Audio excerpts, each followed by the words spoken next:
Sunday night at 7:30 on MPT. University of Maryland Center for Environmental Science, leading the way on Chesapeake Bay restoration while guiding our state, nation, and world toward a more sustainable future. Salisbury University educates tomorrow's professionals with graduate programs to advance your career. Earn your master's online in business, nursing, or GIS. Study social work online or at Satellites in Hagerstown, Cecil, Southern Maryland, and the Midshore. Learn more at salisbury.edu. 71 acres in downtown Baltimore devoted to learning, discovery, care, and service. We train the professionals who secure the health, well-being, and just treatment of Maryland citizens. We create the knowledge that cures disease and strengthens communities across the state and around the world. UMB makes the world more just, more enlightened, healthier, and more humane. We are UMB. This program is made by MPT to enrich the diverse communities throughout our state and is made possible by the generous support of our members. Thank you.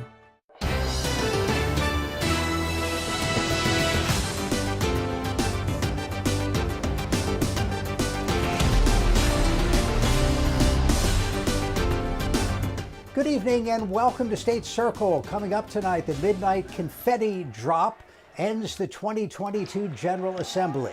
We'll hear from legislative leaders. And Governor Hogan was also celebrating. Could it be practice for the presidential campaign trail? But we begin with the headlines. Maryland's highest court has rejected challenges to the state's new legislative districts. That means the primary election will be held on July 19th. On the 90th and final day of the legislative session, lawmakers voted to raise the minimum age to get married to 17. They approved a cybersecurity program for state and local governments, and they rejected a proposal to analyze criminal sentencing by state judges. Other top issues for the session included a new paid family leave program, tighter climate change goals, and training non-physician abortion providers, all enacted over the governor's veto, along with a tax break for retirees that the governor signed into law. Now to our interviews with the legislative leaders. We begin with the Speaker of the House, Delegate Adrian Jones, who sat down with MPT's Charles Robinson. Let's get your assessment of this session. You had a lot of ups and downs, but at the end, you actually came out on time and you got some things done. Yes, we were very grateful for that. Even up to sine die, we were working on bills that benefit our citizens. What we have heard from our families in need in terms of paid family leave, in terms of climate solutions. We're able to deal with the seniors, trying to help them. We were able to address the least of these, to do policies that improve the way of life as we have seen what has happened the last couple of years through this pandemic. And I'm seeing a light in the horizon in terms of what we can say, yes, Marylander, we have done this to help you. And I think it's making, I felt really great this session in terms of the various bills that we were able to get done. And the key was, helping the least of these and making laws that impact a great number of people in Maryland and what we've been hearing about. And so I was just very pleased with this session. A lot of hard work, but if anytime you want to have a successful session, you got to do it. I want to drill down on a couple of things that happened this session. The first being that you, the governor, and the Senate president came to an accord on pulling back the gas tax because you saw what was happening. And you want to talk a little bit about how that came about? We saw that the record number of the prices was so high, and its impact also after I think a couple weeks after we did the event for Ukraine and Russia, we've people had reached out and we saw that the gas prices were going up and said, what could we do? And so we came up with that, having to reduce for 1 month. Some people saying, well, you don't want to do it in 1 month. But it made an impact, and in particularly if you with a certain gas place that gives gas, some are even lower now, because I was concerned, that, okay, this is like a 30-day thing. And I'm seeing that some of the gas stations are lowering them, and in terms of that 1 month, I think you may have some others that will be following through. People were asking, why don't you continue it for another like 3 or 6 months? And we found that by doing that, it would greatly affect the Transportation Trust Fund.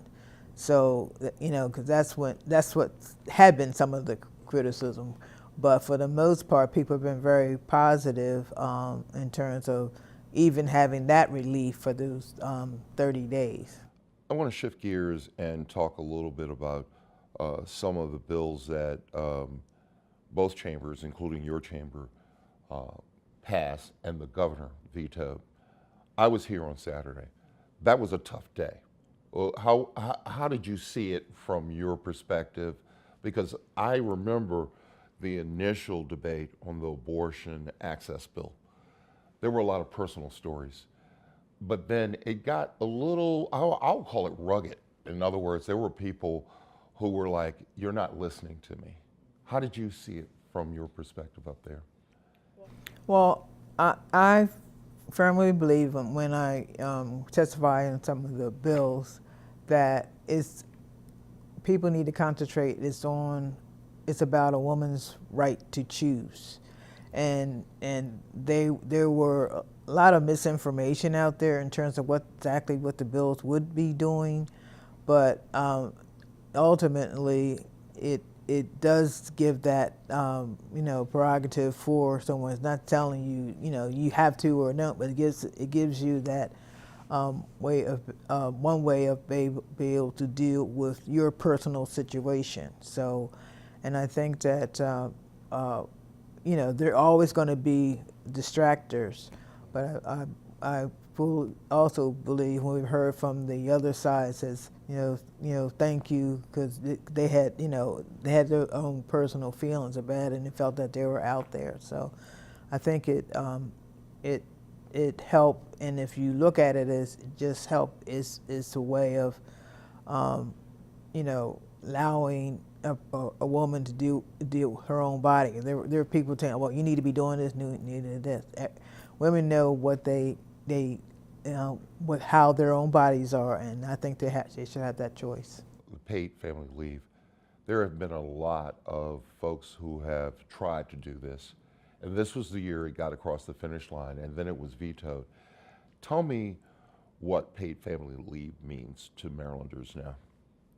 It means that those who have been struggling in particular since this pandemic, they will be able to provide for their families.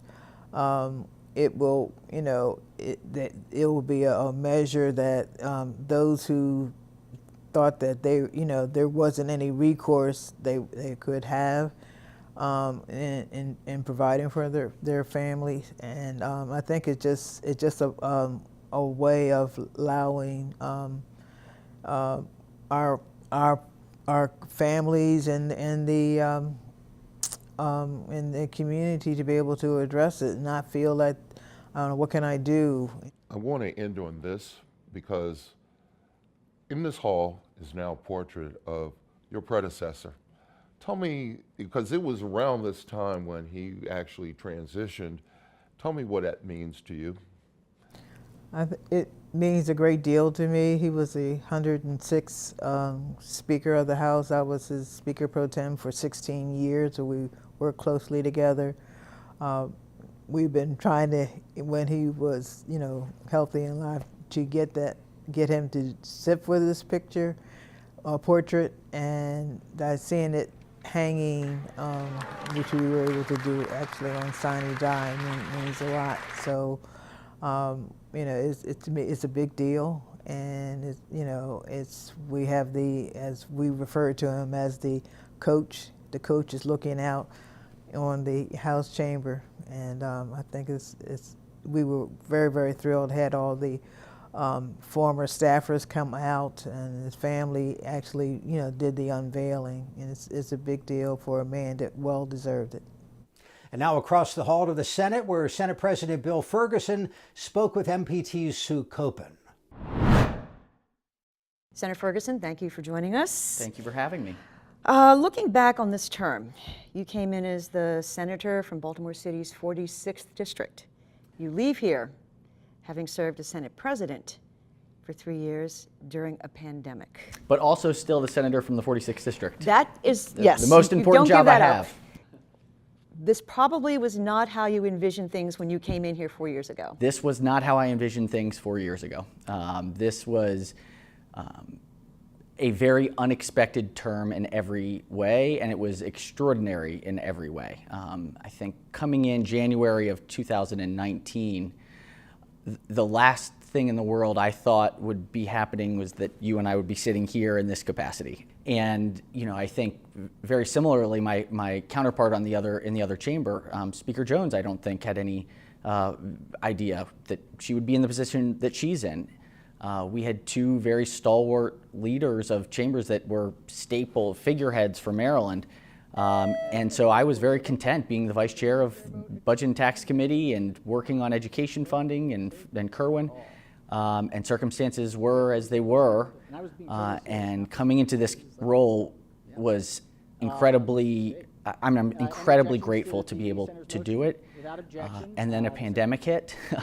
And then another wave of a pandemic hit, and another, and it has required constant adaptability to serve the people of Maryland. What's the biggest lesson you've learned in that 3-year period? It's all about the people. It is all about people. This is a business about getting work done to solve problems on behalf of Marylanders, and that happens through relationships to create good policy. I knew it ahead of this in my first 2 terms, but as a presiding officer, this is always about the people, be it the people that we represent or the people that we serve alongside, or the staff that help to support us all and make sure that we can get the work done. This is just a very people-focused business, and I love it. It's just an incredible honor to be able to do. Well, let's take a look at the session that just ended. You have called it historic. Yes. Why? Look, I think we were emerging from a once-in-a-100-year pandemic, and when we think about this session, when we entered, we were still in the midst. We had the Omicron wave hitting, and you think back to kind of that week before New Year's, when pretty much everywhere you turned, somebody else was positive, and it was still this very uncertain time, and the hospitals were overwhelmed, and we were talking about this session as post-pandemic. When we started, we were in an operational mode that was very similar to the year prior. We had to make some very tough choices during the session about changing our operations, which I am very confident were the right decisions now. They were very uncertain at the time, but I just knew that we had to deliver for Marylanders, and we had this unbelievable surplus that we were able to deploy. We had some important issues to set up the next term. We have a governor in the 8th year of his 8 years, and so we had to set ourselves up for a brighter future, and I just feel so confident that we did. Well, you talked a bit about the budget. Some would say it was an extraordinary year as far as finances went, and yet you also said it was a difficult year. Sometimes a surplus can be as hard, if not harder, than a deficit, because when there are available resources, every interest, every great project out there, they're amazingly worthy projects, all have different priorities. And so the expectation is every worthy project would like to be funded. And so you're still in a position of saying no. And that can be hard, and you have to be really strategic and thoughtful. And we don't want to waste those dollars. We didn't want to set ourselves up for a fiscal cliff. So we wanted to provide tax relief, but we wanted to do it in a financially responsible and meaningful way. And It was very important to me that we did it in a unified fashion too, that it wasn't just the General Assembly versus the governor. It was bringing people to the table to come up with a plan that everyone could get behind, and that's where we landed. And much of this was due to, ironically, COVID. Yes. Money that came into the state. How has that changed things? I mean, we are in a very financially secure position in the state of Maryland, a better financial position than we've been in probably several decades. That's allowed us to put real investments in public health, in public education, in mental health access expansion, in our infrastructure, in rebuilding our roads, our bridges, our ports, our transit systems. We are on the precipice in this post-recovery, which I really believe we are in now, of really thinking through what post-COVID looks like to change the world. And this budget, the policies that accompanied it, they are setting us up for success. I know one of the issues that is important to you is mental health. Yes. And there was a bill or two this session. Tell me about that. The 988 Fund, which is a national initiative, but just like we have 911 for any police or fire emergency, we've not had a system for behavioral health crises. And the 988 program will be now launched in Maryland. There will be a number to call when somebody is facing a real crisis. And as you look across the state over the last 18 months, the impact of COVID has been so severe on so many and in such diverse ways, on seniors who felt isolated, on kids who lost out on that social emotional growth from being in school if they were doing virtual learning.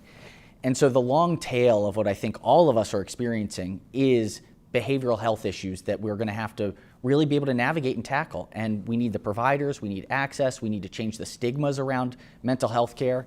And this year we put significantly policy investment into systems that will make Maryland a leader in providing mental health care. One of the other fallouts from the pandemic was the academic standards, not the standards themselves, but being able to meet them. And I know that that also is an issue that is looked at and trying to be addressed. With the Blueprint for Maryland's Future, we were oddly in a place with timing that we set a new baseline. And now that we have emerged or are emerging from this crisis, we know what the baseline is. It's probably not as high as it once was before the pandemic. We know there have been negative impacts of virtual learning, of the in and out that kids had to face. But we now have the resources and the policy structure over the next 12 years to really invest in kids and families in a way that says every child deserves the opportunity to maximize his or her potential. And we're on that path now, and it's an incredibly exciting time. As I recall, the blueprint itself, though, some of the key markers have been delayed for a bit. Yeah, due to the veto that unfortunately the governor had vetoed in the timeline of when we overrode the veto, implementation was slightly delayed. And so we did have to make some adjustments, but that's anticipated. That's why we're here every year. We know, on this day, the day after session every year, we want to think that we've solved every problem. We've done the best to solve every problem that we have the information for today, but like all things, as new information arises, we have to adjust, and I think that's what we did in this case. Crime and public safety. Yeah, look, I sincerely believe that this is also a post-COVID issue. I think that people have been not well. I think that access to guns has been too readily available for those who are prohibited or who shouldn't, are maybe not in the right state to make a life or death decision. And I wish there were a single way that we could solve this problem, but it is a continuum and a spectrum. Our criminal justice system is complicated, and for us to reduce violence, each part of that system has to work well. We have to have prevention in place. We have to intervene when things go wrong. We have to bring people to justice when they break the law. And then we have to make sure that we rehabilitate them when they get out so that they don't fall back into the cycle. That is executive agencies at every level of government that have to work together in a coordinated fashion. And so our job in the legislature is to provide the resources and the policies to allow the executive to move forward. I believe those tools are there. And so now what we need is the operationalizing of a real coordinated strategy to reduce violence. And we can make a difference. We must, because it's still at unacceptable levels that we're seeing violence in our communities. Well, we will be back here in January and see where it takes, everything goes then. Certainly. And I do hope that we see some significant action. The bills that were passed this year, as they are implemented, really additional tools are in place. Getting rid of or making ghost guns unlawful. A Maryland gun center that will track crime guns and make it easier to prosecute those who use guns and create victims across the state. So the tools are there. The tools are there. The key is executing on it every day. Very well. Thank you, Senator Ferguson. Thank you so much. This was the final legislative session for Governor Larry Hogan. The Republican is in the last year of his final term in office. Mr. Hogan answered questions from MPT viewers from the lawn of the governor's mansion on Monday. Here are some highlights from that live interview. It's been a great 8 years, and we've had a lot of successes throughout all of the sessions, but I think this is probably our most successful one that's wrapping up here today, because the one remaining priority of my administration that I've been talking about and trying to get done for 8 years was the retirement tax cut. And we got that through, a $2 billion tax cut, which was quite an accomplishment with a legislature that's 70% progressive that really didn't want to cut taxes. And so that was a big success. But, we won on redistricting. We had the worst gerrymandered districts in America, and we threw out the maps that the legislature drew, which was a huge success. We didn't win them all, but, I think overall it was a pretty good session. I don't have a name on this one. Governor, why do you want to be president of the USA, and can you win? Oh, sign that. I've never once ever expressed an interest in being president, and never said I did want to be president. A lot of people, I think, because we've been so successful in a really difficult environment in the bluest state in the country, and the fact that I've got the highest approval ratings for 8 straight years, I would say arguably the most successful governor in America. So people are encouraging me. They're concerned about the direction of the country and concerned about the direction of my Republican Party. And so a lot of people are talking about it, but I'm not one of them. I just didn't rule it out when people said, yes or no. And I was like, well, we'll see. When I'm done in January, I'll figure out what I'm going to do with my life. But I care very much about where we're heading as a country, and I just didn't rule the idea out, but I never said I wanted to be president. Let's focus in on the direction of the Republican Party that you mentioned, and obviously it seems highly divided right now. And you're on Sunday talk shows all the time. What do you think is the path for that schism to heal?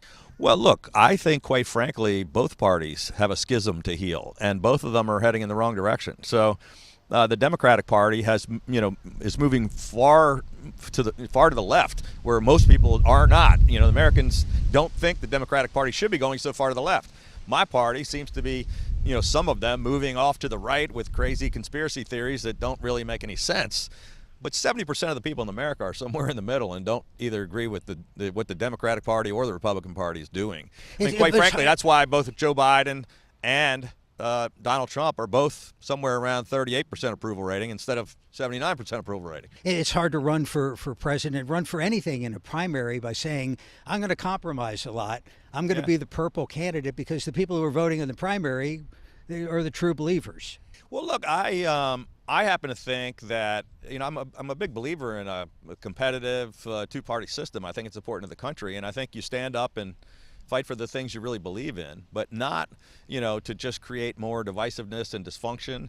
Look, I came up being a young guy supporting Ronald Reagan. I was a delegate to both conventions, and, I was a chairman of Youth for Reagan. Reagan was a guy who did exactly that. He brought together what they called Reagan Democrats and independents. He won 49 out of 50 states, and then worked together with Tip O'Neill to get things done. And, so I think we're not there today, but people aren't happy with the way Washington is broken. And I think most people kind of like the way we're doing it here in Maryland, where we're willing to reach across the aisle and try to find that middle ground where we can all stand together. I think compromise is not a dirty word and shouldn't be. Viewer wants to talk about basics here. Local and regional roads are just terrible. Oops. Why does it take so much to keep the roads in repair? Well, I don't know about the local roads. I can tell you that the state highway system, we repaved the entire state highway system in 8 years. It's something that's never happened before. So we've got almost brand new roads everywhere, and we've moved forward on the top state highway projects and transportation projects in every single jurisdiction in the state. But I think some of the local roads are, still having some issues, which is why we just took care of a problem that was created during the O'Malley administration, where highway user revenues were stripped away from the local governments, and we just came together with an agreement with the legislature to replenish all of that in our most recent budget. So hopefully the local roads will catch up, but our state roads have never been in better shape. What's the status of your plans for the Legion Bridge, the Capitol Beltway, and 270? Well, it's moving down the track. I mean, it's not nearly as fast as I would like, and we've had roadblocks with citizen opposition and people in Montgomery County. Even though 70% of the voters in Montgomery County desperately want these changes, their elected officials have been fighting it. But we reached a historic Beltway Accord with Virginia. We're going to build the American Legion Bridge. It's not going to cost the taxpayers money. It's a tremendous win. It's not going to get done by the time I leave being governor. I am going to open up the new bridge across the Potomac down south on 301, though, that we already got that one done, and the next one will get done because of what we started. Tell me how you think about what critics call Lexus lanes. So the plan for expanding these roads, it's complicated public-private partnership, and you're going to wind up with some toll lanes, which you have on the Beltway in Virginia. The tolls can be really high, and you wonder about the lanes where you're not paying a toll, where there's the single mom trying to get to daycare on time. Yeah, well, they'll be much improved because 40% of the traffic will be off of them, so they won't be sitting in traffic anymore. Over the long term, does it incentivize the government to keep those lanes kind of busy, to never expand them, because otherwise you don't get anybody in the toll lane? No, look, it works. We haven't fixed the roads in the Washington area since the 70s, and the Washington Post said this was the most important thing to happen for the Washington metropolitan area since then. And, it's been 50 years. And on that beer chugging at the Orioles game,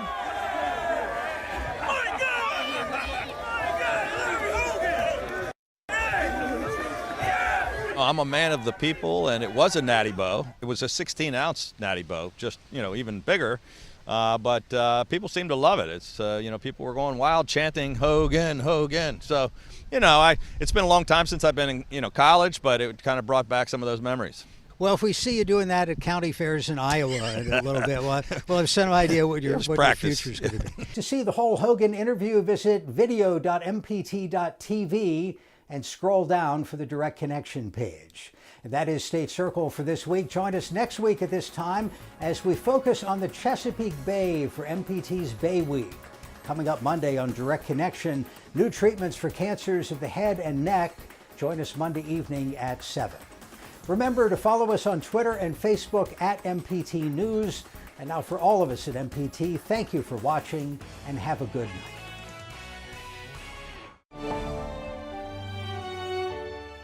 Programs on MPT are made possible by our members and the following.